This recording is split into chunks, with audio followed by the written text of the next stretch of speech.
কাঁচা আম নেই বললেই চলে। আর এই আচারটা না হলে কিন্তু আমার চলেই না। আসসালামু আলাইকুম, কী অবস্থা, কেমন আছেন সবাই? আজকে আপনাদের সঙ্গে একটা আচার রেসিপি শেয়ার করব যেটা আমি তৈরি করি। আর আম তো শেষের দিকে নেই বললেই চলে, তো আমি দেখে দেখে কয়েকটা কাঁচা আম গাছ থেকে পেড়েছিলাম। এই যে দেখতে পাচ্ছেন, আমগুলোকে আমি খুব সুন্দরভাবে ধুয়ে নেব। আর ধোয়া হয়ে গেলে এটাকে একটা সাইজ করে কেটে নিয়েছি, এই তো দেখতে পাচ্ছেন। সাইজ করে কাটার পর এটা আমি সিদ্ধ দিয়ে দেবো। এটা অর্ধ সিদ্ধ করব, মানে আধা সিদ্ধ আর কি। অনেক সিদ্ধ হয়ে গেলে গলে যাবে আচারটা তৈরি করতে। এই তো আমার সিদ্ধ দেওয়া হয়ে গেছে, দেখতে পাচ্ছেন। এই যে হালকা নরম হয়েছে। আর এরপর আমি এখানে যে মশলাগুলো ব্যবহার করব সেটা হচ্ছে রসুন আছে, আদা আছে, পাঁচফোড়ন, শুকনা মরিচ, এখানে জিরাও দিব, আর সরিষা ভিনেগার। তো আমি পাটাতে বেটে এই মশলাটা করে নিব।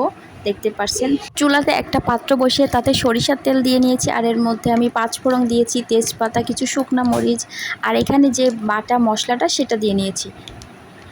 আর এরপর আমি এখানে কিছু শুকনা মরিচের গুঁড়াও দিয়ে নেব। আর তারপর আমি সিদ্ধ করে রাখা যে আমগুলো, সেই আমগুলো আস্তে আস্তে দিতে থাকবো। তো এই তো আমগুলো দেওয়া হয়ে গেলে আমি এটাকে নাড়বো সুন্দরভাবে। কিছুটা লবণ দিয়ে নিব, যতটা সম্ভব লবণ লাগে, যার যেরকম পছন্দ। তারপরে চিনি দিয়েছি। এরপর আমি রাঁধুনির ভিনেগারটা ব্যবহার করব।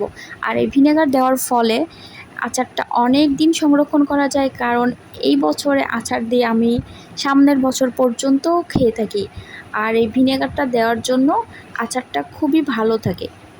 এই তো আস্তে আস্তে নাড়তে নাড়তে আচারটা আমার প্রায় হয়ে আসছে। এটা কিন্তু খুবই সুন্দর ঘ্রাণ আসছিল।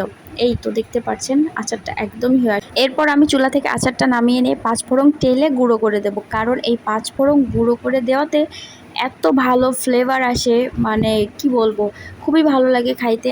আর আমি এই আচারটা আজকে তৈরি করেছিলাম মাটির চুলাতে। মাটির চুলাতে যে কোনো রান্নায় খুবই মজাদার হয়, খুবই ভালো লাগে। আর আমি যেভাবে আচারটা তৈরি করেছি আপনারাও কিন্তু ট্রাই করতে পারেন, কারণ এটা অনেক দিন সংরক্ষণ করা যায়। তো আল্লাহ হাফেজ।